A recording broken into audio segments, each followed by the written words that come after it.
There's never a stone in the sleeper's head, there's never a fence beside, and the wandering stock on the grave may tread unnoticed and undenied, but the smallest child at the watershed can tell you how Gilbert died. For he rode at dusk with his comrade Dunn to the hut of the Socklands Ford. In the waiting light of the sinking sun they peered with a fierce record. They were outlaw men, and on each man's head was £1,000 reward. They'd taken toll of the country round. The trooper came behind. With a black that tracked like a human hand in the scrub of the ranges blind, he could run the trail where a white man's eye no sight of track could find. He'd hunted them over the One Tree Hill and over the Old Man Plain, but they wheeled their tracks with the wild beast skill and made for the range again. Then away to the hut where the grandsire due. They rode with the loosened rein. Their grandsire gave them the greeting bold. Come in, rest in peace. No safer place the country hold at the night pursuit must cease. We'll drink success to the roaming boys, and to hell with the black police. But they went to death when they entered there at the hut of the Socklands Ford. For the grandsire's words, they were as false as fair. They were doomed to the hangman's cord. He'd sold them both to the black police, all for the big reward. In the depths of night there are forms that glide as stealthily as serpents creep, and around the hut where the outlaws hide they plant in the shadows deep, and they wait for the first faint flash of dawn to awaken their prey from sleep.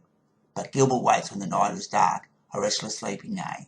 He's heard the sound of the sheepdog's bark and the horse's warning neigh, and he says to his mate, there are hawks abroad, and it's time that we went away.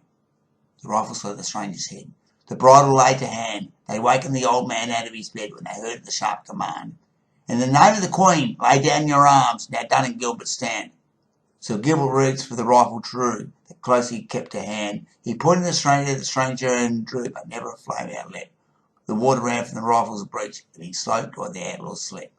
Then he dropped the piece with a bitter oath, and he turned to his comrade Dunn. We've been sold. We're dead men both, but there is a chance for one. I'll stay. I'll fight with a pistol here. You take to your heels and run. So Dunn crept down on his hands and knees in the dim half-dawning light. He made his way to a patch of trees and vanished amongst the night. And the trackers hunted his trail all day, but never could trace his fight. But Gilbert walked to the open door with confidence and hash. He heard at his side the rifle roar, and he heard the bullet crash. He laughed as he raised his pistol hand as he pointed at the rifle flash. Then out of the shadow the trooper aimed at his voice and the pistol sound. As the rifle flashes the darkness flame, he struggled and spun around. Then they riddled his body with rifle balls as he lay on the blood-soaking ground. There's never a stone in the sleeper's head. There's never a fence beside, and the wandering stock in the grave may tread, unnoticed and undenied. But the smallest shot on the watershed can tell you how Gilbert died.